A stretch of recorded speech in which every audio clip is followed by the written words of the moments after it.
महात्मा गांधी, जिनका पूरा नाम मोहनदास करमचंद गांधी था, भारतीय स्वतंत्रता संग्राम के सबसे प्रभावशाली नेता थे। उनका जन्म 2 अक्टूबर 1869 को पोरबंदर, गुजरात में हुआ। गांधी जी का जीवन सत्य और अहिंसा के सिद्धांतों पर आधारित था, जिनका उपयोग उन्होंने ब्रिटिश साम्राज्य के खिलाफ भारत की स्वतंत्रता के लिए किया। महात्मा गांधी का विद्या का सफर इंग्लैंड में कानून की पढ़ाई से शुरू हुआ। वहां रहते हुए उन्हें विभिन्न संस्कृतियों और विचारधाराओं का अनुभव मिला। उनके जीवन में एक परिवर्तनकारी क्षण तब आया जब उन्होंने दक्षिण अफ्रीका में भारतीयों के अधिकारों के लिए संघर्ष किया। वहां उन्होंने अहिंसक विरोध का पहला प्रयोग किया, जो बाद में भारतीय स्वतंत्रता आंदोलन का आधार बना। भारत लौटने के बाद गांधी जी ने किसानों, मजदूरों और गरीबों के अधिकारों के लिए लड़ाई शुरू की।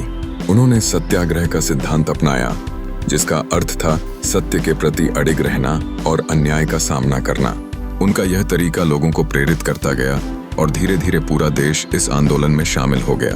गांधी जी के नेतृत्व में साल 1930 में दांडी मार्च हुआ, जिसमें उन्होंने नमक कानून का उल्लंघन किया।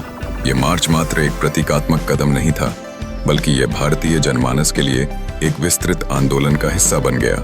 वे हमेशा अपने अनुयायियों को संयम और शांति बनाए रखने का सुझाव देते थे, ताकि भारत की लड़ाई अहिंसक रहे। 1940 में उन्हें भारत छोड़ो आंदोलन का नेतृत्व करने का अवसर मिला, जिसका उद्देश्य स्वतंत्रता प्राप्त करना था। हालांकि इसका उत्तरदायी उपाय किया गया और गांधी जी सहित कई नेताओं को कैद कर लिया गया। इसके बावजूद उनका संदेश और संघर्ष भारतीय जनता के दिलों में बस गया।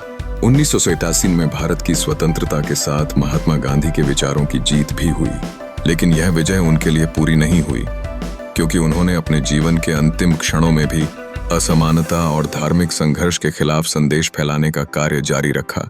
उनका बलिदान भारत को एक नए मार्ग पर आगे बढ़ाने के लिए प्रेरित करता रहा।